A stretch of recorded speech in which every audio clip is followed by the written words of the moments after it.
At its simplest form, the definition of graffiti is the application of a medium to a surface. Put that into context, just about everything could be considered graffiti one way or the other.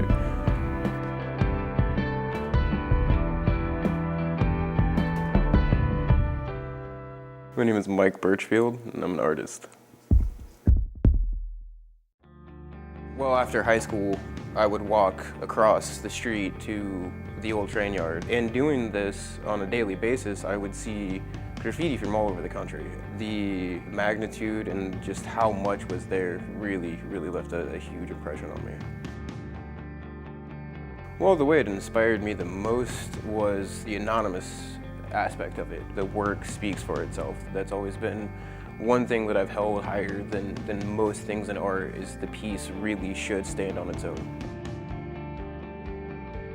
The core of my passion comes from the need to create. I've always had that. It's never gone away. I can't go more than a week without painting on something. If I do, it affects my mood. I'm not a happy person. I'm the happiest when I'm painting. It's always been that way.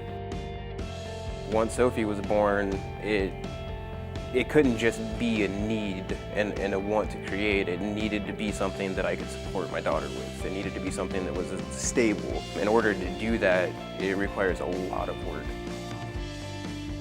There's always going to be somebody that doesn't look at graffiti for being an art form, but look at it as an outlet for misplaced anger. I'm not into the vandalism aspect. I enjoy the murals, I enjoy the large scale, the detail that you can accomplish and the time. I mean, I can paint large scale murals in a very small amount of time because of the spray paint. A lot of times people don't see that they're hand in hand. The graffiti that is vandalism is in the same realm as the graffiti that's the mural. They come from the same place.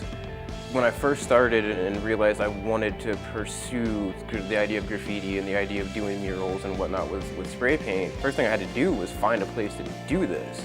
As of now, off the top of my head, I have at least 4 or 5 local businesses with large amounts of wall space that donated it to the community. I would talk to them about the benefits of having a wall that was muraled, and then from there having a wall that anybody could paint. Anybody could come at any given time. Any member of the community, the public, could just come and paint. One thing that it brings is a lot of relief to the idea of graffiti being not just vandalism.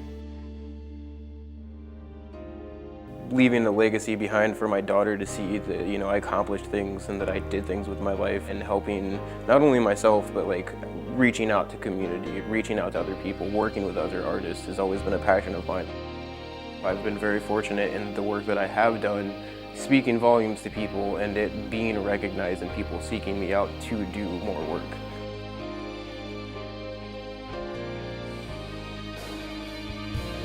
No matter how many paintings I do, no matter how many walls that I paint, no matter what I do, there's always progression in each piece. Every piece that I've done has been progression one way or the other. And as long as I have that desire to continue and that desire to just have to paint, it's always going to be like that. I just got to keep looking forward. I just got to keep pushing.